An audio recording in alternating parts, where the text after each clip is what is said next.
Allah senden razı olsun. Teşekkür ederim. Sağ olasın.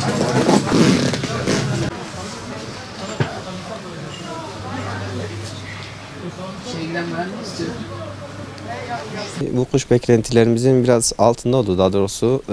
Çünkü nedeni soracak olursak gerek kış mevsimi yaşanmadı. Yani bir bahar mevsimi resmen yaşandı. Bundan dolayı yani getirdiğimiz mevsimlik ürünler elimizde kaldı diyebiliriz. Yani pek satış yapılamadı. Yani hem mevsimin getirdikleri hem de var olan yani bir endişeden dolayı yani pek satış olmuyor yani. Bir de çalışmalardan dolayı.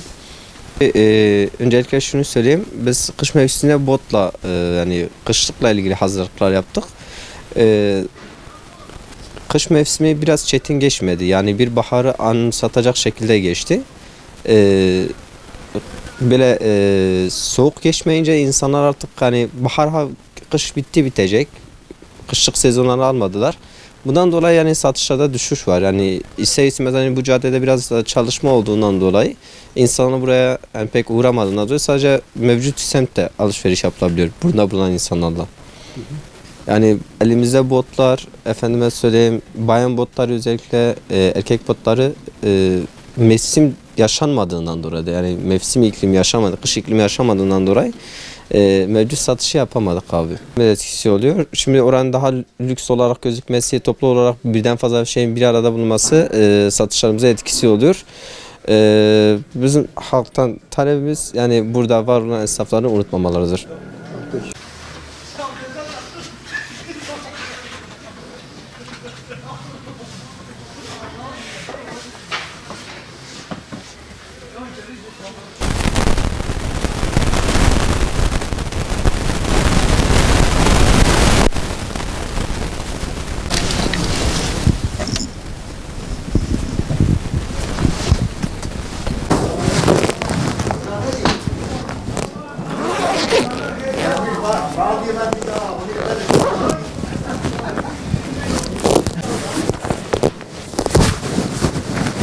Tabii ki etkisi oldu bize de bütün esnaflar gibi. Yani bu sene kış yaşanmadı. Yaşanmadığı için işte biraz kışlık mallarımız elimizde kaldı.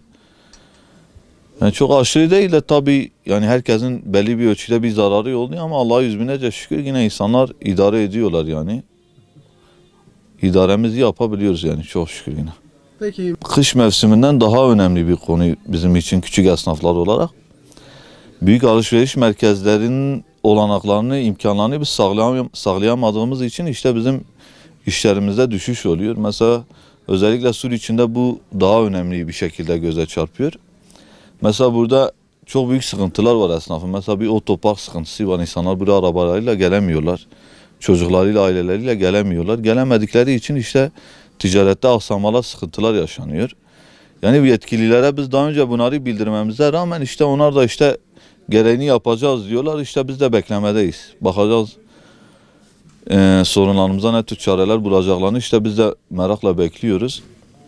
Ama buranın gerçekte sıkıntıları çok yani. İşte biz de bekliyoruz. Yetkililerin bir çözüm bulmasını bekliyoruz. Ama bunlar hepsi kışlıktır, sıra hepsi kaldı. Bizim mağduriyetlerimizi kim karşılayacak abi? Vallahi çok şükür yani iyiydi. Yalnız kışlık bu sene elimizde bayağı kaldı yani. Çünkü kış yok, kış sezonu bu sene yani esnaf açısından biraz sıkıntılıydı. Yine de hamdolsun yani. Beklentilerimizin tabii dışındaydı. Geçen sene nazaran ondanki yıllar önce yani daha diğer yıllara göre bu sene kışın berbattı yani. Geçen sezonlar. Vallahi tabii. Yani 18 yıldır buradayım. İlk defa böyle bir kış görüyorum. 18 yıldır bu caddedeyim. Böyle bir kış ilk defa görüyoruz. Bir içki satan yer vardı. Recep Hoca'da gece bakan yok yani. Yani kışın ortasına bağlı terlik satıyoruz. Delik atmışsın öyle. Yani bu sene kış Diyarbakır'da yaşanmadığı için bizim özellikle sektör yazlı kışlık olduğu için kışlık ürünlerimizin hemen hemen hepsi elimizde kaldı. Sattıklarımızı da zararına satıyoruz. Yani özellikle bot sektörüne dışarıya kampanya da yapmışız. 50 aldığımızı 40'a da satamıyoruz. Böyle Haliyle biz bunlara para bağladık. Bunları kaldıracağız. Bu sefer onu satamadıklarımız yerine bu sefer yazlık para bağlayacağız. O yüzden epey sıkıntı çektik yani bu kışın. Takdir ilahi artık. Ne diyelim yani bu konuda yapılacak bir şey yok.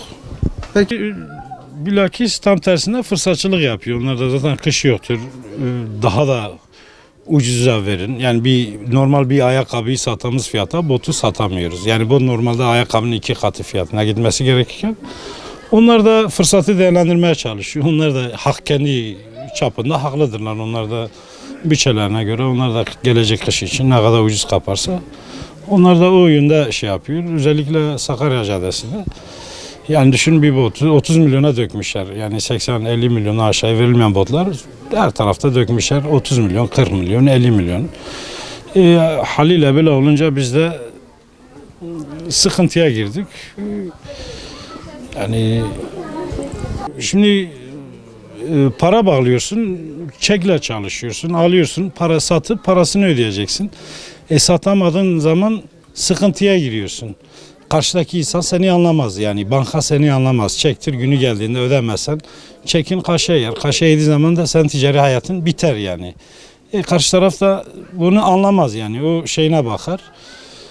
Öyle olunca emin ol altın da bulsak borç edip ödememizi yapıyoruz ve bu konuda yani Allah çok şükür bize öyle bir şey yok. Tefecilerin bile eline düşen insanlar olmuştur yani, faize giren. Bu konuda epey sıkıntı çekildi yani. Yani şahsen ben mesela sağ solda borç edip ödemeyi çeklerimi kaşeletmemek için çaba sarf ediyorum. Bakalım nereye kadar götürebilirsek.